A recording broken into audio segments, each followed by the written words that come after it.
Good morning. My name is Steve Maher. I'm with Risk Management Professionals, and welcome to our continuing webinar series on best practices of risk management programs, process safety management programs, and CalARP programs.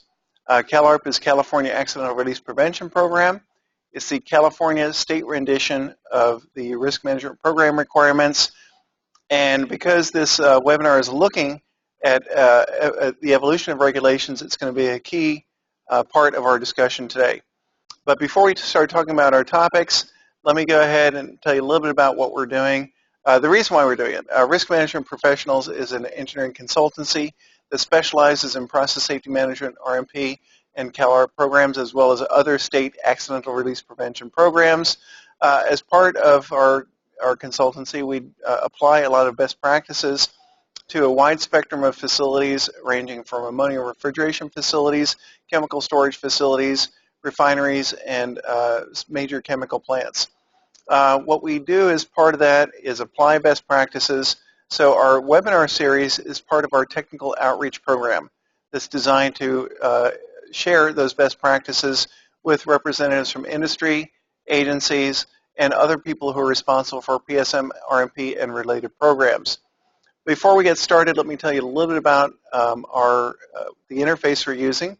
We're using a GoToWebinar program that provides the ability for participants to view slides and also look at our image. The slides are in the center of your screen. The image starts to the left. You can resize the boxes. You can move the presenter image around. You've also got the ability to communicate with our producer, Jasmine. You can use that through the question box. You can also ask during our question answer period at the end to be unmuted so you can provide verbal questions or verbal dialogue and other information. So our focus today is on modernization programs in California. There have been a lot of new developments at the state level for PSM and RMP related programs, CalARP in California, of course, and also developments at the federal level. What we want to do is give you an update for those programs and identify where things are going. Alex Mitulev and I have had the honor of speaking at the Global Congress on Process Safety earlier this year on this topic. We're going to take we've taken our presentation, updated it a bit, and because a lot of things are happening with the dynamics associated with the regulatory environment right now. We've rearranged our presentation a bit different than normal because PSM and RMP professionals are so busy, and some of you are familiar with the requirements and on top of your programs at the facility level. We're going to start with where are the different programs at right now? What's been happening over the past couple of months, and where are things going? Then we're going to step back and take a look at all the key elements that are going to be part of this current evolutionary change and identifying some tips on how to effectively address them. I want to close with a discussion of general implementation strategies and resources that are available to you, and then, of course, open it up for questions. A little bit about Alex and myself. For me, I've been around the block a few times. I have a couple of degrees, a couple of engineering certifications, PE certifications in California and also Pennsylvania in mechanical and chemical engineering. I've had the honor of being on the technical steering committee of the CCPS in the mid-1980s when things were getting rolling. I've also had the a privilege of being involved in some monumental projects that really were looking at evolutionary changes to safety systems during the 1980s, the transition from analog to digital, conversions in alkylation unit chemistry, all revolving around the effectiveness of safety systems and leading to the environment we're at right now where we've got some very high reliability safety systems. So we'll talk more about some of those elements later. Alex is a graduate of the University of California in Irvine. He's facilitated a number of different types of HAZOP and LOPA studies for a variety of different types of facilities, done a number of projects involving dispersion modeling, P&ID development, and also full program development for CalARP, RMP, and PSM programs. And you'll also see him demonstrate his prowess in webinar speaking and doing presentations very shortly.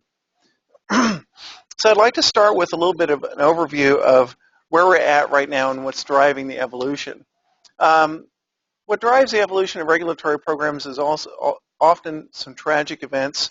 In this decade, the explosion in the city of West in Texas, the Richmond refinery fire in August of 2012 brought to mind a lot of potential weaknesses in these regulatory safety management system regulatory programs that regulators are currently addressing with new regulatory requirements. So that was the catalyst for these requirements, but a lot of these have been brewing for some time, and the changes are addressing perceived weaknesses in the program. Now, perhaps there are other ways of addressing this through enforcement or additional monitoring, but the consensus of various agencies was that program changes to the regulatory programs were required. So let's take a look at some of the agencies involved. After the Richmond refinery accident, and of course after the West Texas explosion, the Chemical Safety Board, as part of its general duties, got involved in assessing these events and trying to identify what can be done to prevent these types of events in the future.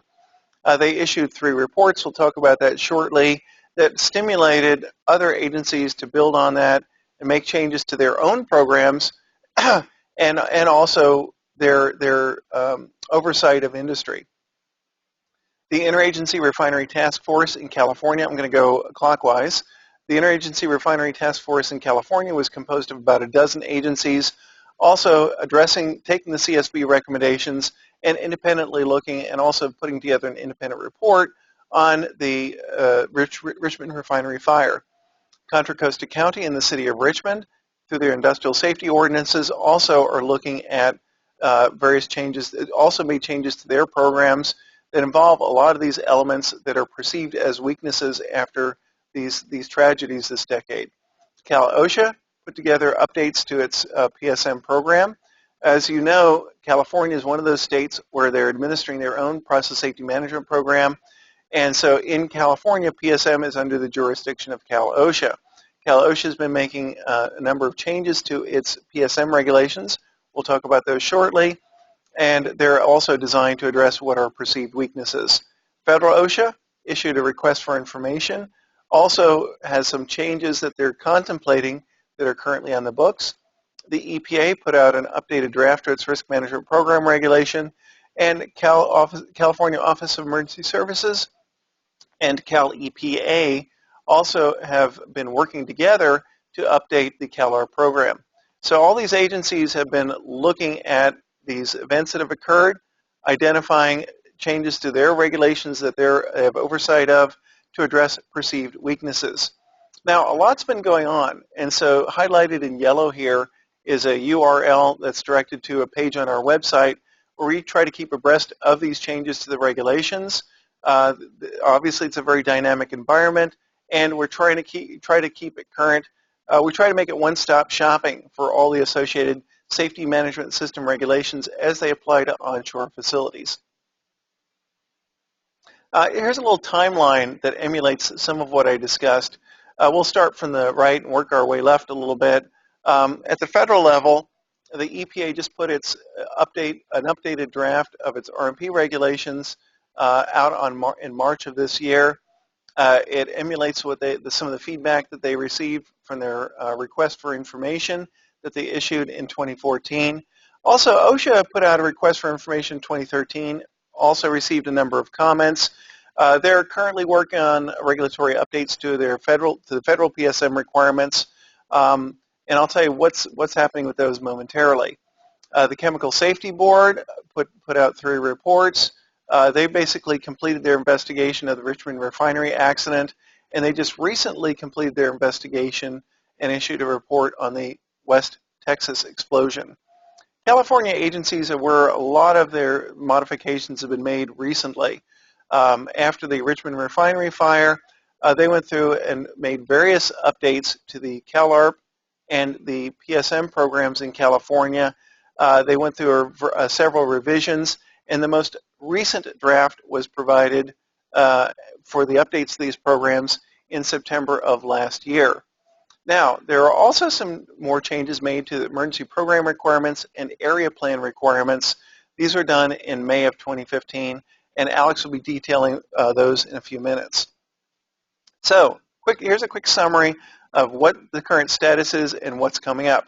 Chemical Safety Board completed its reports. They're basically done with their investigations of the two accidents that really catalyzed a lot of the relook at these regulatory requirements. At the federal level, the EPA put out its proposed rulemaking for updates to their RMP program in March of 2016. We did put out several announcements that said, hey, comments are due on May 13th. That date has passed. A lot of comments were provided. I know RMP, Risk Management Professionals, provided 4 comments to the EPA for areas that we thought weren't going to provide the value and could be potentially very problematic for a lot of what was being proposed by the EPA. Final promulgation for the regulations are identified as mid-2017.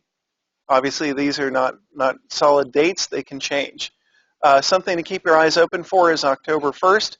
A national enforcement initiative is being launched by the EPA, and it's going to be focused on facilities that they consider potentially high risk. Now, in the past, they've focused on certain industry types and or facilities with high high quantities of materials on site. In this particular case, they're going to try to blend in the concept of how much the impact would be on people. So they're going to have a little bit more focus on facilities that are proximate to large population centers and can have dire consequences if some of the worst case scenarios that you have to evaluate as part of the risk management program actually occur. Also at the federal level, OSHA, as I mentioned, they put out a request for information. They're on record for saying that any updates are in the order of years, not months.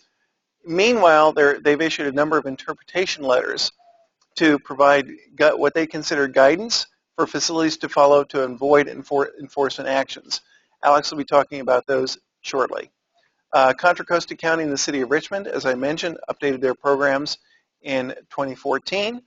A lot of the updates are associated with to address what they perceive as weaknesses that came up during the Richmond refinery event.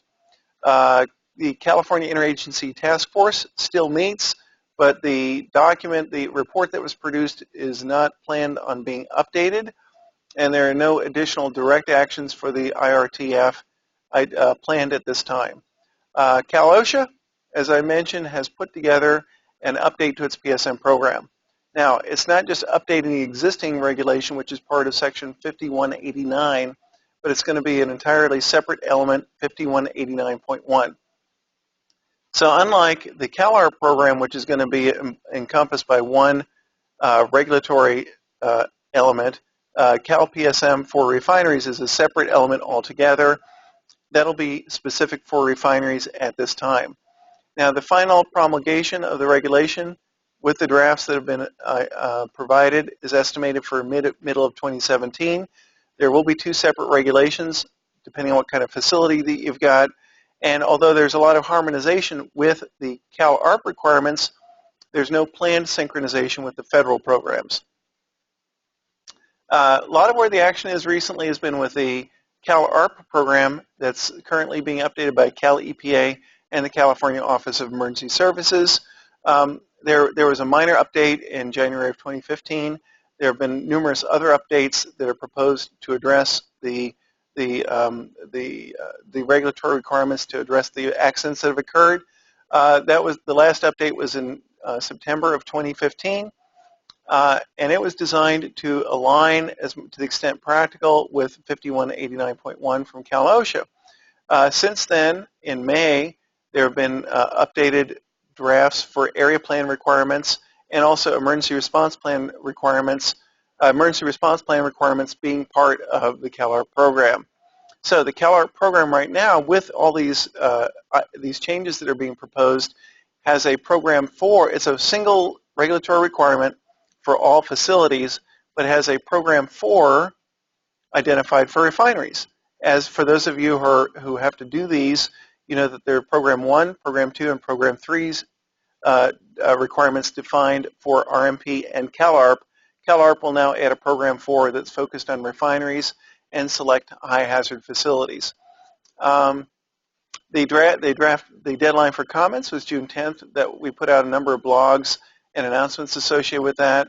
And then the agencies, CalEPA and CalOES, will be sorting through those and applying those as appropriate to the draft CalARP regulations. Final promulgation, there's a typo in this. Final promulgation is estimated for mid-2017, which seems to be when a lot of the agencies are planning to actually come to closure on the drafts that they've proposed. And like I said, there'll be a single CalARP requirement. It'll be harmonious with the CalOSHA requirements, but it is not designed to synchronize with the federal requirements. So at this point, as I mentioned, I wanted to front load this presentation with the things that have occurred recently in case that you're up to speed on the things that have occurred more than a month or two ago. So I'm going to turn it over to Alex. He's going to talk about the most recent changes, then he'll turn it back, he'll overview a lot of the big ticket items, then he'll turn it over to me to start looking at the details of the elements that can have the biggest impact on your facility. Alex? Thank you, Steve. As Steve mentioned, my focus right now will be on the changes to the emergency response requirement, more specifically on the refinery focus of these changes. Previously, refineries were required to follow the industry standard emergency response requirements for the CalARP and CalPSM program. Per the new regulations which came out on May 19th, 2016, the refineries now have additional requirements that they must follow in order to be compliant. The first requirement is that this new emergency response program needs to be implemented within 12 months of the effective date of the regulation and updated, submitted annually after that. As Steve mentioned, the program is supposed to be implemented in the middle of 2017, and as such, this emergency response program will come into play sometime in the middle of 2018, theoretically. The first requirement of the new emergency response program is the designation of a geographic primary and secondary zone that may be affected by the consequences of a release. The primary zone must be greater than or equal, there's a typo right there, than the outer limit of the worst case scenario from the hazard assessment.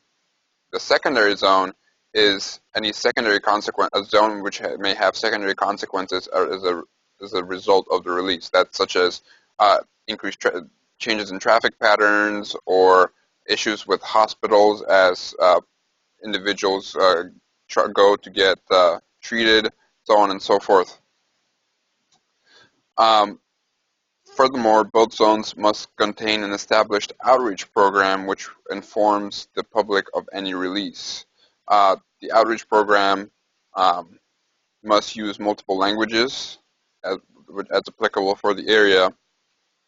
There must be recommendations for people with access needs and methods to communicate with people with access needs. Communication with other response agencies, identification of gaps in the community outreach, and methods to minimize those gaps. Furthermore, there are requirements for the use of multiple and varying communication technologies that must be used to communicate at a release to the public. Furthermore, the next requirement is the establishment of a unified command. What a unified command comes in place is when there are multiple response agencies at play to responding to a release. And then this system needs to specifically describe how the mandate needs, policies, procedures, and guidelines of response and regulatory agency are incorporated into the emergency management organizational structure. Furthermore, as part of this, the refineries must provide information on the chemical release, and they must provide full disclosure of any available health information. This precedes any trade secrets that there might be at the facility, so it completely ignores any trade secrets that are in place. For next is the identification of response resources. You must document any resources that are in place that can lead to a response or a release. That includes resources that are under direct control of the refinery, and those resources that can be immediately accessed by the petroleum refinery. Next is there needs to be a written schedule and procedure for conduction of annual drills.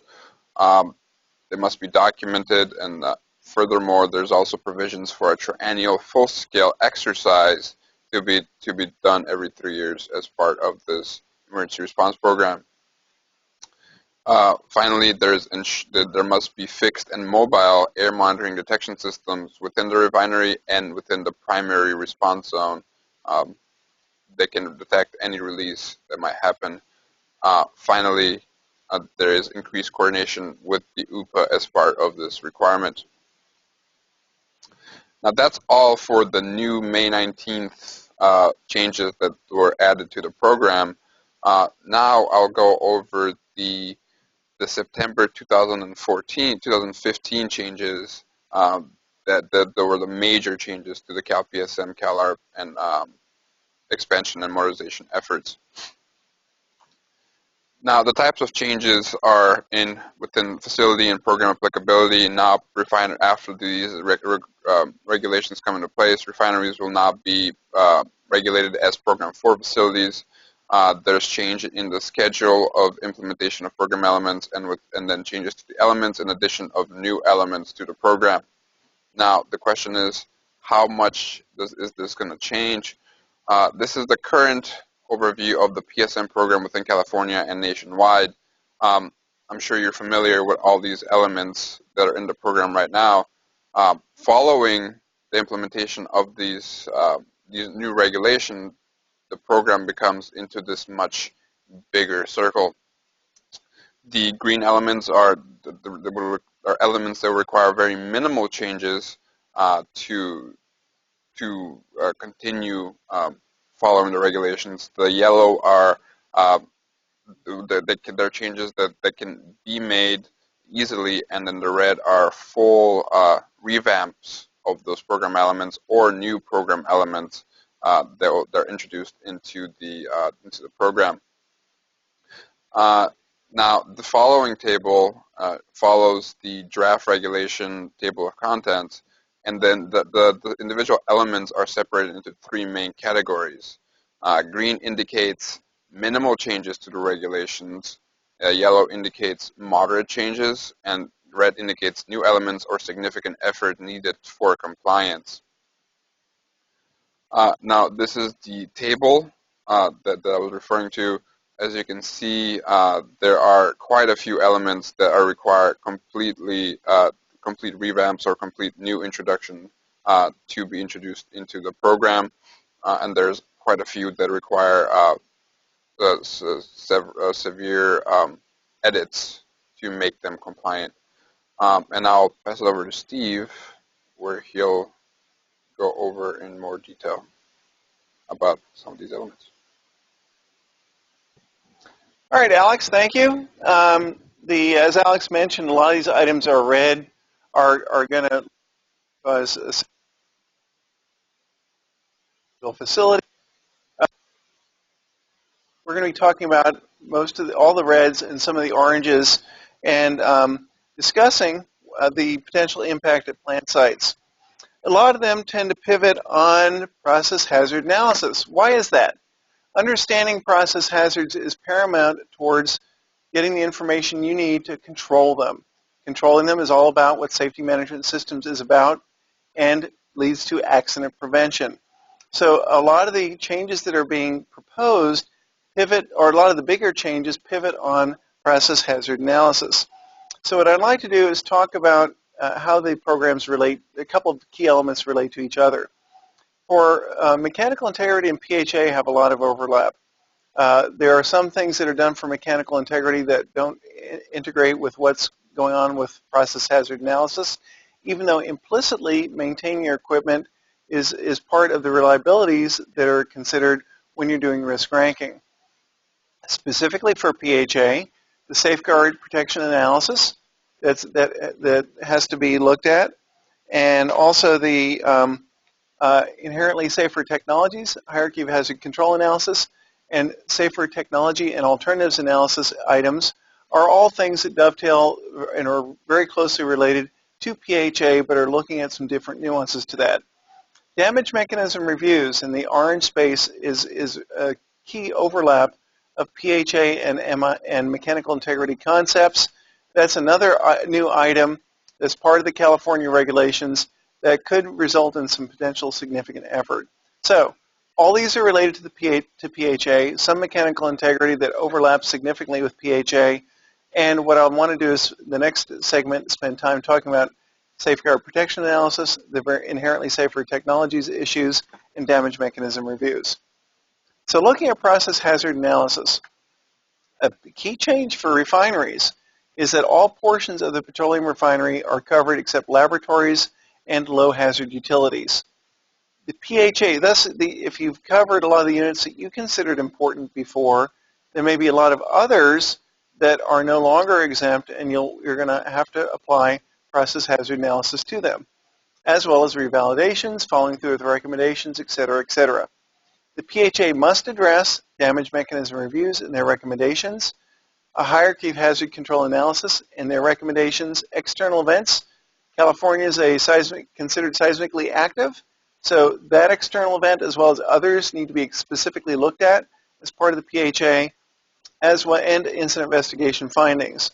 So you see how all the different elements, they have a lot of overlaps.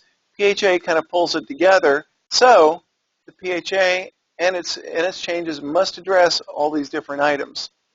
Now, the next item I want to mention is the iterative HCA method as identified as must be applied for all PHA recommendations that result from a scenario that identifies the potential for a major incident. A couple of issues here. As I mentioned before, there's a lot of harmony between the CalARP program, the new CalARP programs, and the separate regulation for CalPSM for refineries 5189.1. But there are still a number of differences. The CalARP program references an iterative HCA method, and CalPSM, CalPSM for refineries does not mention any sort of iterative method. And it used to have a block diagram in section Z that was associated with this iterative HCA method. So the methodology really isn't defined, but there are references to objectives that we'll get into shortly. So the other issue is the fact that it references a major incident. Everybody's got their own perspective on what major and incident represent. Well, it's actually specifically defined, but it includes It includes accidents that could conceivably lead to shelter-in-place or evacuations. Well, if that's the case, there's a lot of shelter-in-place activities that are not infrequently applied for California facilities as part of a precautionary measure. So for a lot of incidents, they could lead to shelter-in-place even if they couldn't really result in significant impact on human health. So there's a lot of nuances here that you got to be very careful of in terms of the application of hierarchy of hazard control analysis. Also for PHAs, there is a clarification on recommendation closure and timing, retaining PHAs for the life of the process, and making sure that the new PHAs for the units that you may not have done before must be completed within 3 years of promulgation of the new CalARP and PSM requirements, which could be as early as next summer. So let's talk about safeguard protection analysis. Probably a new term to a lot of you. Objectives are to assess the effectiveness of existing and combined safeguards for each failure scenario identified in the PHA. Now, it talks about some methods. Let's skip forward just a little bit, and it identifies using LOPA or equally effective method. Now, that gives, since PSM and CalARP are performance-based standards, that does provide the owner-operator with some latitude. So when you're addressing the objective of the effectiveness of existing and combined safeguards, you don't necessarily have to do LOPA for each scenario, but you want to apply a method or an approach that makes sense for the scenarios identified. We'll get more into some effective application tips, but in general, there's nothing wrong with applying LOPA or an equally effective tool for the higher risk or higher consequence scenarios, then doing something a little simpler that meets the objectives of SPA for scenarios that aren't high risk or high consequence. You also need to assure that safeguards are independent of the initiating event and each other. You need to evaluate passive, active, or procedural safeguards. And as I mentioned, LOPA or an equally effective method are identified. Risk reductions achieved by existing safeguards and safeguards recommended must be documented. So you have to take a look at what risk reduction you've achieved and have you met your risk tolerance thresholds. You want to complete the SPA either in concert with the PHA or as a separate report, and it's got to be done within 6 months after finalizing the PHA. The SPA report, it can be standalone, but as we're going to get into shortly, our recommendation when you're applying these sort of things is to do them in concert at the same time as the PHA, so that you've got the team with the right knowledge and experience who are already warmed up, they've just discussed the scenarios, they can more effectively look at the effectiveness of the safeguards, which is part of the objectives of SPA, and make good decisions and not have to repeat the work. We usually do HAZOP and LOPA in tandem. My personal experience as a facilitator, and I've been facilitating HAZOP studies since 1986. Obviously, LOPA is more recent, but my personal experience is that when you use a slightly different technique, the team gets different insights, and that supplements what you get out of the HAZOP study significantly. So, and then of course, SPA reports must be retained for the life of the process. Now let's talk about some challenges, and then we'll talk about solutions. So we want to talk about the challenges first. First of all, common mode failures between the causes and safeguards have to be looked at as part of the effectiveness of safeguards. They may not be obvious. The old school way of doing a HAZOP study is you just kind of list a top-level event. Sometimes people didn't even use tag numbers, which actually, if you tune into our HAZOP and LOPA facilitation series, you'll see that use of tag numbers and getting into certain key subcomponents is a critical part of doing a good quality HAZOP study. So if you're doing it right, if you're not doing a good job and consistent with best practice, and you just kind of identify, oh, the valve closes. Well, okay, it may be difficult to look at common mode failures, so it may not be obvious, and the team may not have properly considered them. It's also human nature to rely on your experience when you're identifying the credibility of something. Well, a lot of the failures that you look at of safety systems or a lot of the initiating events are things that may happen 1 in 10 years, 1 in 100 years, probabilities of failure on demand, 1 in 10, 1 in 100. Well, during the course of a typical person's career, you may not see many of those. So that leads people to the implicit conclusion that, oh, gee, it can't happen. You've got to sort through that, make sure the HAZOP scenarios that you develop are crystal clear. Otherwise, it's really easy for people to, by their human nature, to not see common mode failures or the potential for failure for a lot of the key scenarios. It's also human nature to overcredit operator response reliability. People tend to be very sure of themselves by nature. So when you've got an operator that's been in the field and they've responded to various upset conditions over and over and over again, and in fact, I just finished with doing a HAZOP study of an older unit at a refinery where a lot of the corrective actions were driven by operator response. So the operators got lots of practice year after year after year, and they had a very stable workforce for addressing upset conditions at the unit before they became potentially hazardous. That's terrific.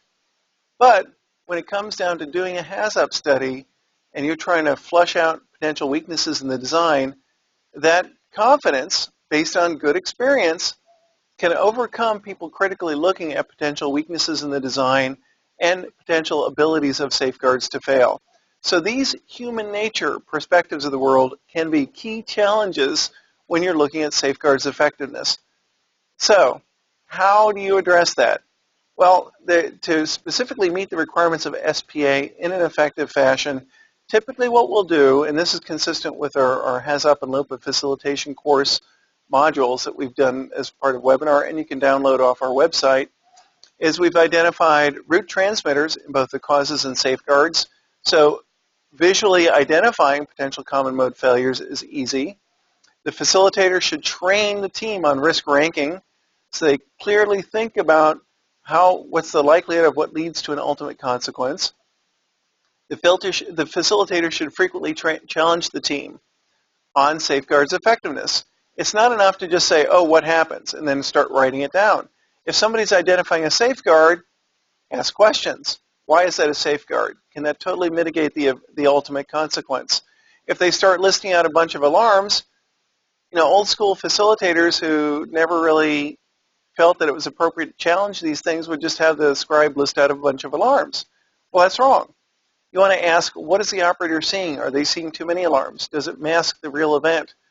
Is it, even if it's a bunch of alarms, is it a single operator action that's a common mode failure for all those, for the consequence to be mitigated? These are things that the facilitator needs to challenge the team on. Partitioning the safeguards as IPLs, making sure it's crystal clear that each safeguard is an IPL. Typically, when we document a HAZOP study, we want to go ahead and document it so that each safeguard can be easily transitioned into, or the scenario can be easily transitioned into LOPA. So you document them as independent protection layers. We typically group alarms as a single safeguard to make it clear that there's a common element there. The operator's got to diagnose what's going on and take action. We'll talk about that. And you apply tools where they're needed. You don't necessarily apply LOPA to everything, just like somebody building a house doesn't apply the same size nail to each and every application. You use the tool that makes sense.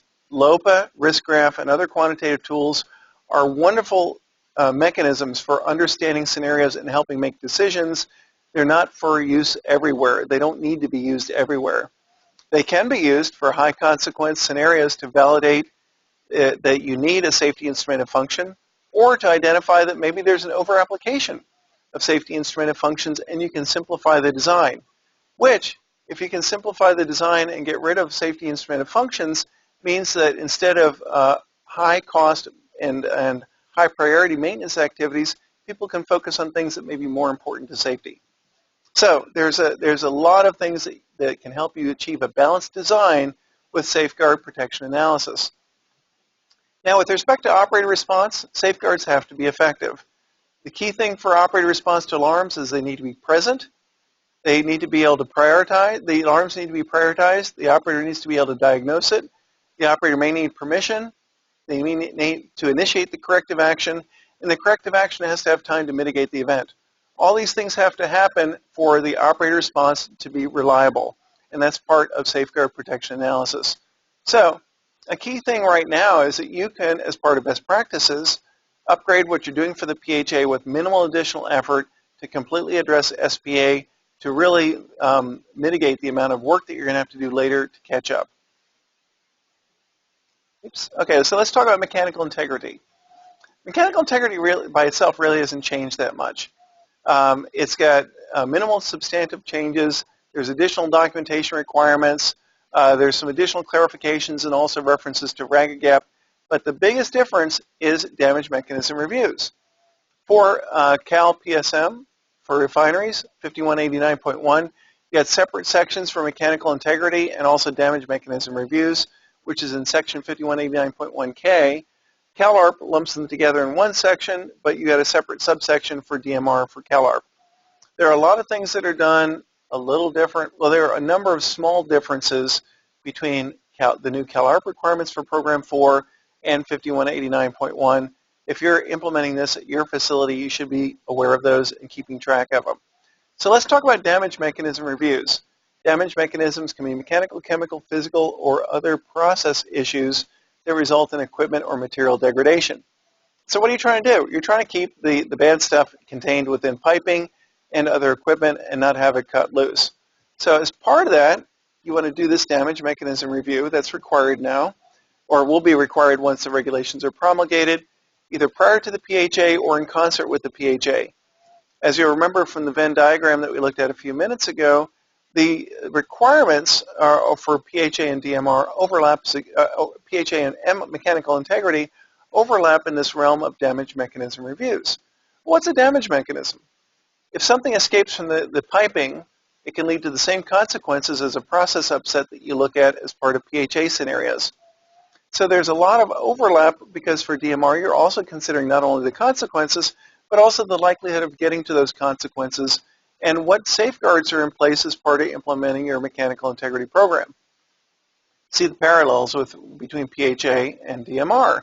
That's why in a lot of respects you can use that overlap to more efficiently address them as a combined effort rather than do them separately. And so we'll talk more in a few minutes about how to do them effectively.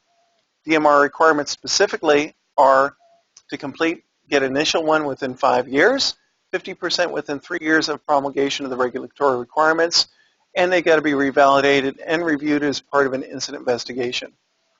DMR requirements, they specifically list out several types of damage mechanisms that they want to make sure are addressed.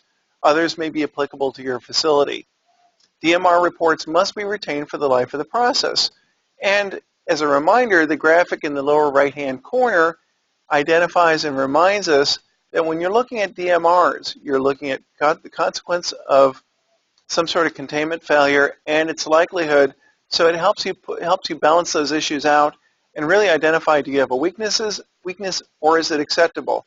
It also allows you to correlate this with the risk ranking and any quantification that you might do as part of a PHA and LOPA.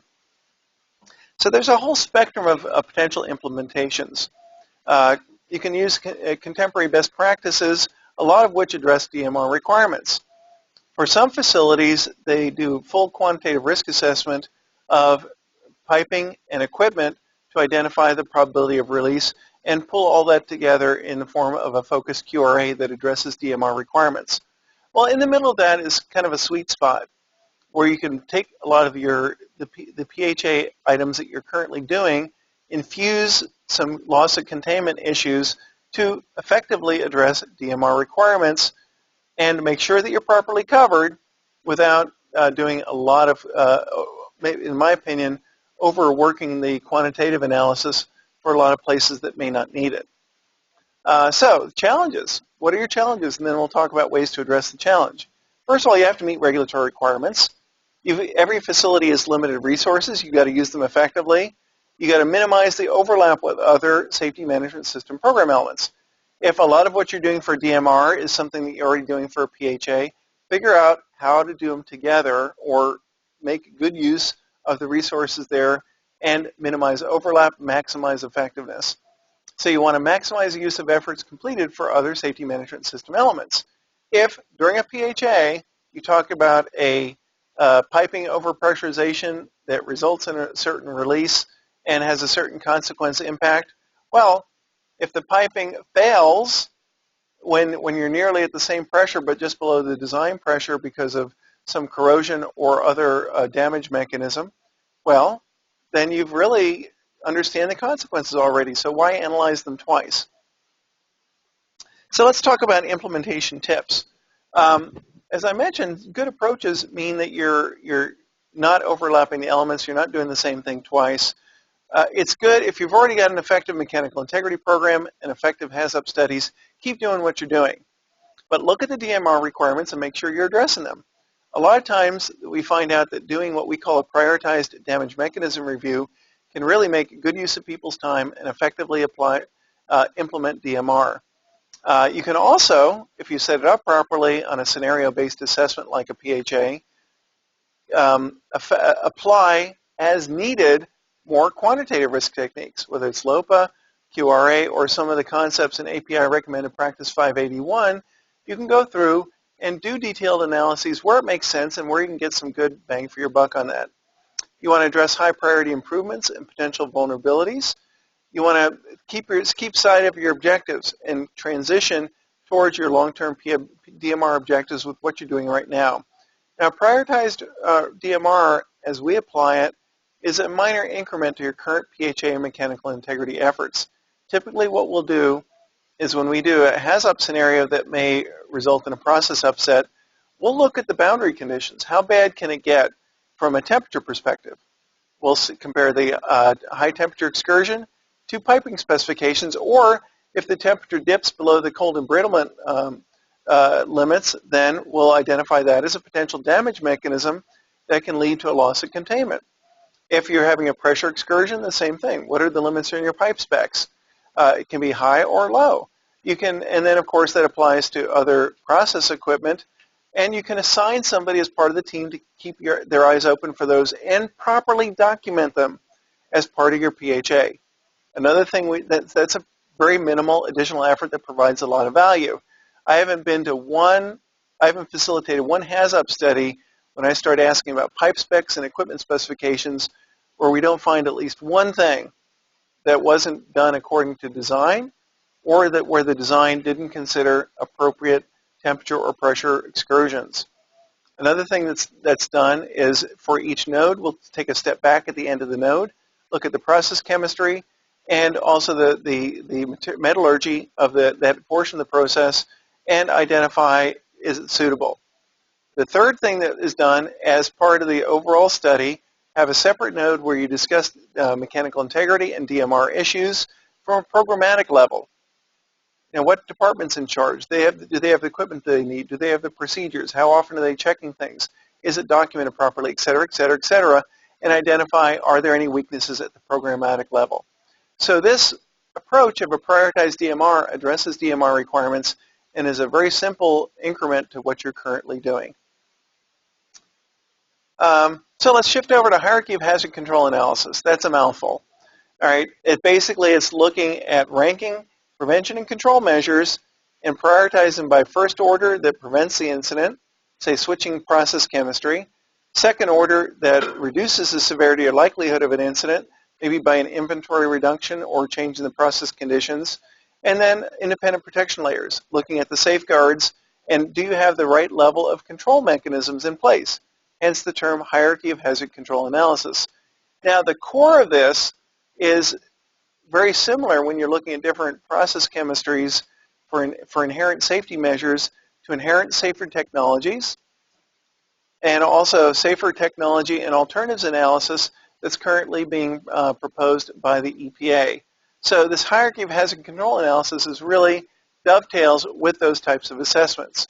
Now, the requirements for California are to conduct the HCA for all existing processes within 5 years, with a 5-year revalidation period. You can't leave it alone, and do 50% within 3 years. Now, the reason why there's a revalidation is technologies change. Over the years, new technologies come about, and it may be possible that some of the conclusions that you had years ago when the process was being developed don't apply anymore when you're looking at contemporary technologies that are available and best practices. PHA recommendations addressing a major incident potential. Also cycle back to our discussion from a few minutes ago in terms of shelter in place and also evacuation. But PHA recommendations that could lead to those items also need to be looked at from an HCA perspective. Major changes as part of MOC, major incidents, new processes, and include making the HCA available to the public. And also HCA may need to be conducted at the request of the Unified Program Agency. So these things are all key items that are required for the HCA. What are the objectives? To reduce risk. All right, so the owner-operator has to identify and evaluate all relevant inherent safety measures. It has to look at control technologies or management systems that have been achieved or been required or recommended for petroleum refining or related industrial sectors. You have to look at everything, and if you're not going to apply something that's best practice or has been recommended for other refineries, you need to justify that and document that conclusion. So the employer has to select and recommend first and second order inherent safety measures unless documented as infeasible. And infeasible doesn't just mean it's expensive. Infeasible must mean that it doesn't, you have to identify if it doesn't apply, if it can't be implemented or incorporated into somehow it's not necessary. You can't just use an argument, gee, it's too expensive or it doesn't give a good return on investment. That does not fly, and that's not consistent with the proposed HCA requirements. There's also a requirement for the HCA to be a standalone analysis. However, as we'll mention in a few minutes, it can be effectively done as part of the PHA. And also, you need to have a separate report that's completed within 90 days of the HCA analysis. Implementation tips. Well, we do hierarchy of hazard control analysis as part of our PHAs really all the time. Because we use contemporary, inherently safer systems evaluations to look at inherently safer technologies. This is easily done during the PHA.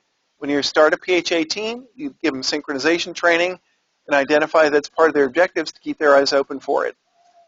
You basically post a list of inherently safer design considerations as part of a quick reference that you pass out to the team. Things like minimizing the material substitutions, moderating, simplifying the system, etc. These things, and as a facilitator, you occasionally remind them. You also, as I mentioned before, document inherently safer systems reviews as a separate node. So you give them information at the beginning, you ask during the assessment, you challenge the team, and also you document it as a separate node, and you go through some of the many checklists that are out there. There's one that's referenced here on the CSB site that was a very good tool to use. Timing? Well, gosh, if this thing is going to precipitate a significant design change, the sooner you find out, the better. If it's during design, all the better. If you have to make a change, it's much better to do it on paper than after the design's completed.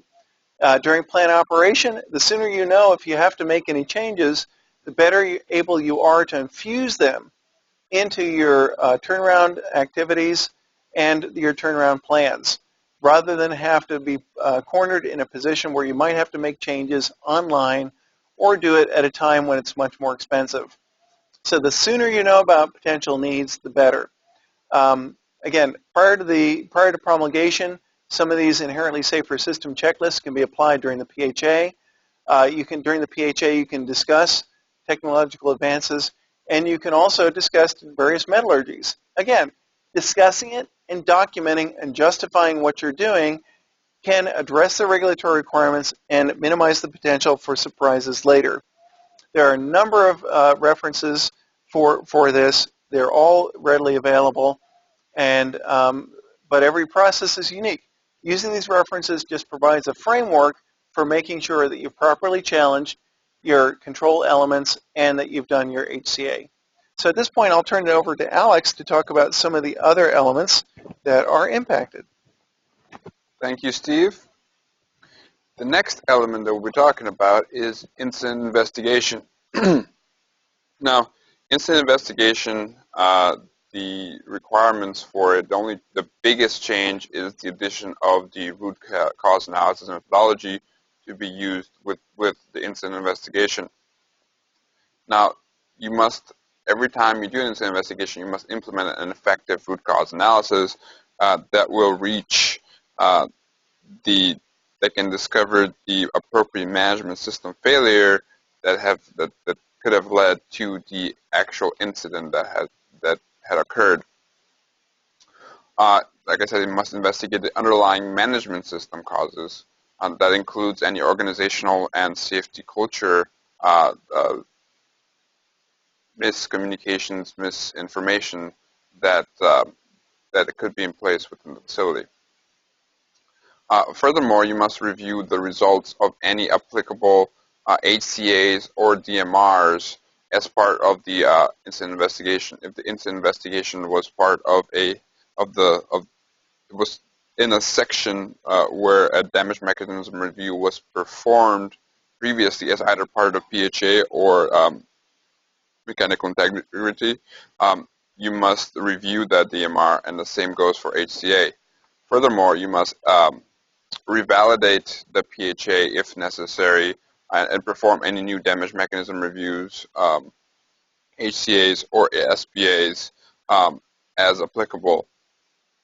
Furthermore, there must be, as part of the DMR, PHA, HCA, and SPA revalidations, or new DMRs or SPAs or HCAs, recommendations have the same implementation requirements as the PHA. Some timelines for the incident investigation is you must assemble a team within 48 hours. There must be an initial report within 90 days. If there is no report within 90 days, you must have a statement sent to the CUPA which states why there is not a report, and there must be an update every 30 days until the initial report is sent. And then there must be a final report within 6 months. Process safety culture assessment. The PSCA program is basically there to improve the way that safety is thought of within your facility. There are a lot of encouragements for reporting safety concerns and rewards that do not deter reporting those safety concerns. You must document that safety is not compromised by production in any way, and that there's process safety leadership at all levels within the facility. Finally, the human factors program needs to be included for all the PSM elements. Within the documentation for the process safety culture assessment, you should include the methods used to assess the culture within your facility. What conclusions you reached as part of your assessment, what the rationale is for those conclusions, and any recommendations that came about within your assessment of the safety culture within your facility. You must finish a report within 90 days of the PSCA assessment, which then must be signed off by refinery manager. Next is the management of organizational change. Now, you might be familiar with the sister regulation for this, the management of change. The management of organizational change is not so much different. It's different in the way that it doesn't involve any physical changes of equipment. It's physical changes of personnel. So anytime there's experience level changes within your facility, let's say an operator that was there for 30 years, with 30 years of experience is replaced by an operator with 15 years of experience. Or if there's changes in the makeup of the team, if you cut a team of an operational team in half, then you must must conduct a management organizational change. Or even if you increase the team size, you must make a management organizational change. Now, of course, that is much easier than cut a team. But moving on. You must ensure the job functions are up to date and accurate for all affected positions. And then you must document the following for each MOC. The results of the analysis, what the team makeup was, what factors were considered, whether you decided to implement any changes or not, and what the basis was for the decision. And then what the actions are to move forward with the change. And as mentioned, all PSM elements must require human factor analysis, and that does include the management of organizational change. And then all employees that are affected by the change will be given information prior to its implementation. This is part of both the MOC and the employee participation parts of the program. Now, we've been talking a lot about human factors within the other elements. However, there is its own, the human factor is its own element, and there should be a written program should be written and maintained. Now, the program evaluates the staffing levels, the complexity of any and length needed to complete tasks, and if it's sufficient. If the level of training and expertise of all employees within the refinery are also sufficient. Is the human-machine interface and human-system interface acceptable? What are the physical challenges of the work environment, and are enough systems in place to protect individuals? Any employee fatigue in shift work, overtime? How long are the shifts of employees? Are they sufficient? Does it lead to too much fatigue? Is there too much overtime within the plant? The communications within the refinery, and understandability and clarity of standard operating procedures and maintenance procedures. There must be analysis of human factor controls on process equipment in incident investigation, PHAs, MOCs, SPAs, or HCAs, such as airproof mechanism, automatic alerts, and so on and so forth. Now, like I mentioned, you must assess human factors in any new SOPs and maintenance procedures, and also any existing SOPs and maintenance procedures. The procedures must be revised accordingly, and then the assessments must be completed within 3 years for standard operating procedures and 5 years for any maintenance operating procedures. Now, the slides that you may have had by mail include there's a typo which states 50% assessment complete within 2 years and 100% assessment complete within 3 years. That is incorrect. It should be 100% assessment complete within 3 years for SOPs and 100% assessment complete within 5 years for maintenance SOPs. There's also requirements for training to operations and maintenance personnel, as well as ensuring employee representation and development, implementation, and maintenance of the human factors program as part of employee participation, as well as the human factors program. Now, there have been some recent regulatory updates from federal OSHA, which we mentioned the regulatory updates for the California side in the beginning of this. Now, the federal OSHA and regulatory updates are mostly within interpretation letters. There has been a guidance on how to document RegAGAP, which has been an issue for a few years now. Retail exemption, there has been a clarification on the retail exemption where only facilities that fall under SIC 44 or 45 are eligible for the exemption and no other facilities. Now, there's a typo here. It states that enforcement begins mid-July 2016. A new interpretation letter states the date as September 30th, 2016. Finally, the next one is the cover concentration of using the EPA's 1% policy in determining if a chemical is regulated.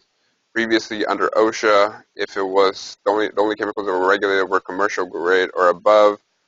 Now, any chemical that meets the threshold quantity and is above 1% within solution, weight within solution, it is regulated by OSHA.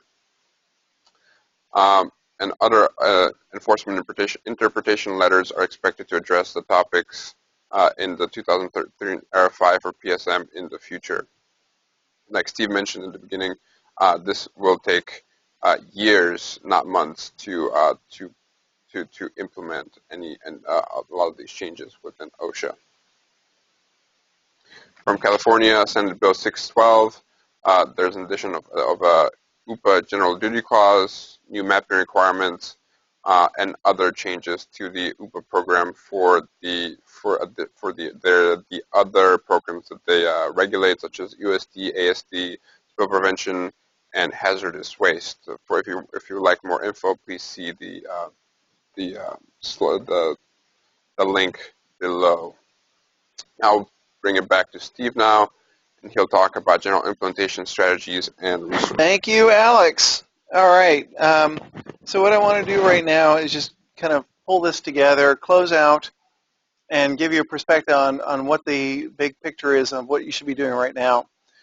This is the world that exists right now for onshore facilities, for California Safety Management System programs, mostly an overlap of elements that you're very familiar with, and that overlap significantly between the various programs.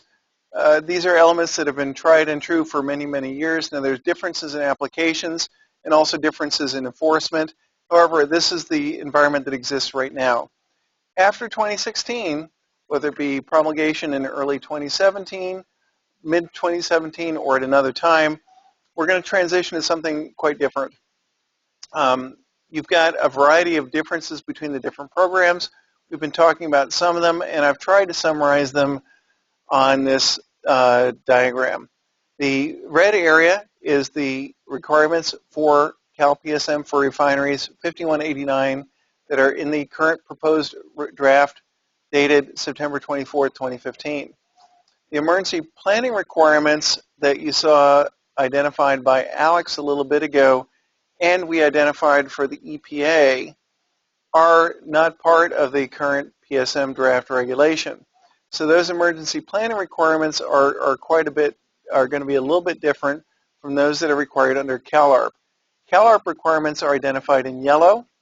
There are differences besides the minor differences and how the sections are partitioned, the emergency planning requirements, as Alex mentioned, are going to be significantly different and dovetail with a lot of the findings that drove the EPA to make various changes that to its proposed RMP updates that were done in March of this year. So those are differences between the California programs. The overlap is in the orange area. You'll notice that there's strong ties between management of organizational change and management of change, damage mechanism reviews and mechanical integrity, safeguard protection analysis, and PHAs. Human factors, process safety management programs, process safety culture assessments are going to be quite different, but they're common to the two programs. I broke out a little separately, is compliance audits. For the state programs, they're still using as a single auditor, whether at the facility or an independent auditor being acceptable. It's up to the regulator as part of the enforcement process to identify if there's a need to do something more with respect to the compliance auditing. In blue is the EPA's requirements at the federal level after 2016. The new areas that were identified in its March updates, the risk management programs, are identified in red. Inherently safer technologies, hierarchy of hazard control analysis, safer technology and alternatives analysis, all that pivot on inherently safer systems. That's also mentioned as part of the new EPA requirements, and of course as part of hierarchy of hazard control analysis for the two California requirements for refineries. Incident investigation, root cause analysis, also as part of the California requirements for refineries and the EPA requirements at the federal level. The EPA changes also will include emergency response planning requirements that have additional planning and drills and that need to be conducted that help correlate the actions of the facility resources and the municipal resources. The one key difference is on third-party compliance audits.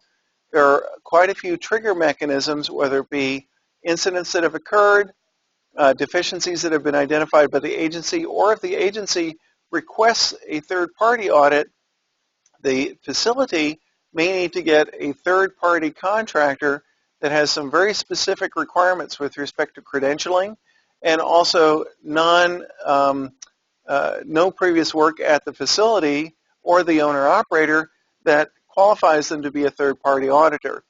So these third-party audits are quite a bit different from the state requirements, but may be required by the EPA to be applied to state facilities. The facilities in California must also adhere to federal RMP requirements.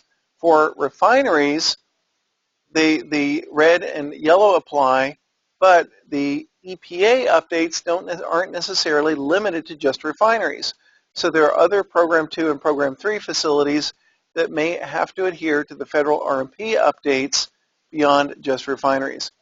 So there's a lot of different, depending on what kind of facility you are, depending on whether you're trying to meet state or federal requirements, there can be a lot of differences. It's going to cause a lot of important detail work on the administrative level to make sure people who are managing process safety management and risk management programs at a facility level can adhere to all the requirements and you don't slip up.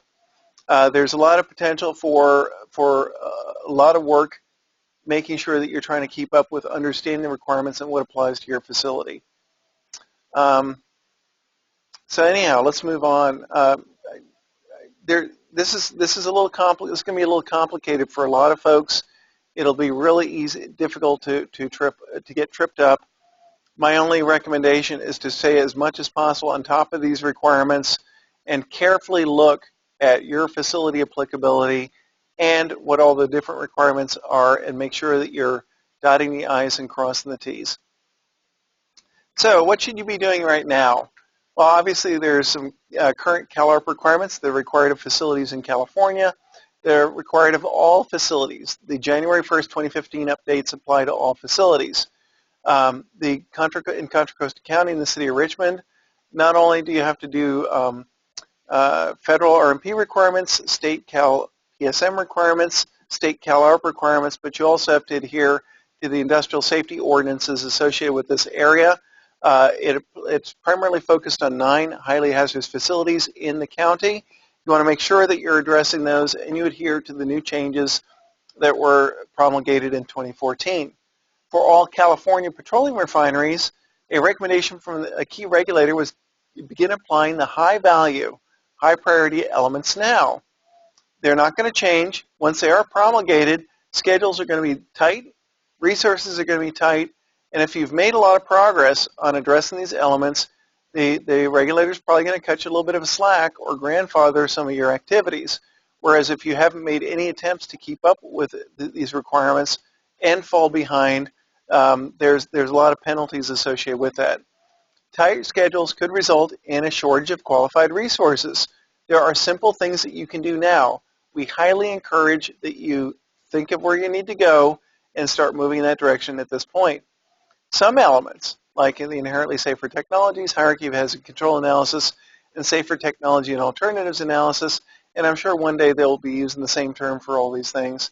They're significantly more cost-effective in the design phase or as early as possible to avoid surprises that cost money, because it'd be an awkward time for making changes. For other PSM and RMP covered petroleum processing facilities in the United States, you need to be aware of what's going on in California. There is an opportunity at a later point for the EPA expanding its base of requirements, and also if some of the things that are being done in California might become accepted as best practices. Also, if you're an owner-operator that operates facilities in California and similar facilities in other parts of the United States, and you're applying certain safety techniques and assessments to the California facilities and not elsewhere, and you have an accident at that other facility that could have been ameliorated by applying some of the concepts in CalPSM and CalARP, you're going to have some explaining to do of why you felt it wasn't necessary to take a practice that had to be done in California and that you agreed to do in California but didn't apply it elsewhere. So there's a lot of intrinsic potential liabilities. There's a lot of things that you need to be aware of. You can't just say, oh, it's happening in California, so it doesn't affect me. This affects everybody. Everybody needs to closely monitor regulatory changes. There is a potential for expansion to other highly hazardous facilities in California. The way the CalARP regulation is written, you have the previous program 1, 2, and 3 that echo what's done at the federal level for programs 1, 2, and 3. But now you've got a program 4. Program 4 is initially defined as refineries and certain types of highly hazardous facilities that fit in various NICS codes. However, it can easily be made to apply to other facilities. So there may be expansion beyond just those facilities to other California facilities or beyond California. Again, these new requirements can be inferred to be best practice, and also there's general duty requirements. There's specific ones that were updated in California, as Alex discussed, and plus there's a general duty requirement at the federal level for RMP programs. There are a lot of resources out there. We've put out a lot of webinars. There's technical papers. There's a lot of things that you can use for resources in terms of how to effectively apply these. So please do so. You're not hanging out there on a limb. A lot of these techniques have been developed. They may appear ominous. They don't have to be. So in conclusion, agencies have taken a fresh look at safety management system programs. The biggest immediate changes are for California and refineries. There is a potential for expansion. It does link to general duty clause and consideration of best practices. And be careful, these programs aren't synchronized. You saw that Venn diagram from a few minutes ago where I ran out of colors trying to describe the differences between the different programs and how they overlapped. Again, the initial promulgation will not be synchronized, and the biggest differences between the federal programs and the California programs, fortunately the California programs have more in common than not, and they've made attempts to harmonize them. So there's probably going to be a potential for long-term movement towards synchronization. There will be a lot of effort spent administratively trying to keep up with the differences, effort that could be spent in actually making your safety programs better. So as that awareness grows and people start taking a look at these programs, and how do you effectively monitor them? How do the regulators provide oversight for all these different programs with different requirements? over time, I see these things synchronizing to the extent practical. Just like in the 80s, in the 80s to the 90s, we saw the risk management and prevention programs in California basically synchronizing to what the EPA requirements were for RMP. So there are some easy steps right now to take to infuse some of these requirements into what you're doing to make sure that when the requirements hit, that they're not as ominous and they don't require as much effort for your facility. So apply the high value, high priority elements now as early as practical. Tight schedules can result in resource shortages, so you want to make sure that you start working on these now. Carefully, if you're a person that's in charge of these programs, carefully monitor these modernizing regulatory requirements. Focus on your long-term objectives. Try to figure out how to get there as effectively as possible and develop a strategy. Don't bury your head in the sand. Don't wait for it to happen. By the time it happens, unless you're looking at another position in your company and you're not going to have to deal with this after a while, there's going to be more work to do to try to retrofit and to play catch-up on this stuff. So we're going to be opening up for questions in a couple of minutes. What I do want to encourage you to do is take advantage of our PSM, RMP, and CalARP webinar series. We talk about a lot of topics that are directly related to these new programmatic elements. We have on July 12th a LOPA webinar coming up. We also, as part of our consultancy, deal with things other than refineries. We provide support on these programs to chemical distribution facilities, ammonia refrigeration facilities, and of course on the more complicated end, highly hazardous chemical processing facilities and refineries. So there's other types of things that can help you out here. On August 11th, we're going to have one focused on ammonia refrigeration systems in RAGAGEP. On August 18th, hazard mitigation planning. September 1st, how to do effective compliance audits. We're also speaking at several conferences that are coming up. Prevention First is for offshore facility. It's got an offshore platform and facility focus, and we're going to be giving an update on modernization programs for that. And also at RETA, common deficiencies and enforcement actions for ammonia refrigeration facilities. So now that you've had time to think about questions, Alex and I will take potential questions that came up. First question from the audience is, which regulatory change do you think will have the biggest impact on industry? Okay, great. So one of the biggest impacts could be coming from the application of hierarchy of hazard control analysis. There's a lot of facilities that are using process technologies that were designed decades ago. In a lot of cases, it's not going to make a big difference. If your unit was full of volatile hydrocarbons that could represent a fire and explosion hazard, and your inventories are the same and the process chemistry hasn't changed that much, there won't be a lot of drive to do something different if it's consistent with best practices. If you're using other types of chemicals, especially airborne toxics, and there are different technologies that are being applied now, you're going to have to justify why you don't have to convert to a safer technology. And there may be various ways to do that. Feasibility is something that was defined in one of the previous editions of CalARP and CalPSM for refineries. Some of that has disappeared, but there's always been a constant of just pure financial consequences aren't a basis for identifying feasibility. It may be very easy for the facility personnel to say, hey, you know what, this is kind of expensive, we shouldn't do this. And maybe they're actually thinking, hey, you know, the cost benefit for the risk that you might be averting really doesn't make sense. However, that's usually not the way it's documented, and also you have to make sure it's written. You provide a written justification if there are ways to make your technology safer for why you're not doing that. Next. There are a number of company-specific LOPA techniques and also quasi-LOPA techniques. Are these acceptable for addressing safeguard protection analysis? Okay, so risk management professionals works as a part of being consultancy, does work for a lot of different facilities, using a lot of, where a lot of facilities have organizations that have adopted some nuances to LOPA. LOPA actually has more in common across these different platforms than not.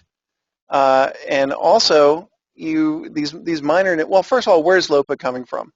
Okay, LOPA is basically a quantitative risk assessment that's distilled down to use order of magnitude numbers and simplifications, so you can quickly go through and assess, are you close to target, your risk targets, are you way off, are you significantly unsafe, or do you have so much safety margin that you don't need to worry about it? That's what LOPA is for. Now, if you need to use a more powerful technique to get additional information, you might apply variations of QRA. So, our experience is that when you look at all these different applications of LOPA, even though many of the large owner-operators do have some nuances which in their mind simplify things for their particular types of plants, the fact is that there's more in common than not. So these various LOPA techniques are going to be useful for addressing safeguard protection analysis. And as we identified earlier, SPA doesn't always need to use LOPA on every scenario. There's ways to hybridize these and make your efforts much more effective. Okay, that looks like it for questions. So let me just thank everybody for attending. And I appreciate your time this morning, taking a look at some of these modernization programs. And we'll look forward to seeing you as part of our continuing webinar series, the next one being, of course, LOPA on July 12th. Thank you for your attendance and your patience and your attention.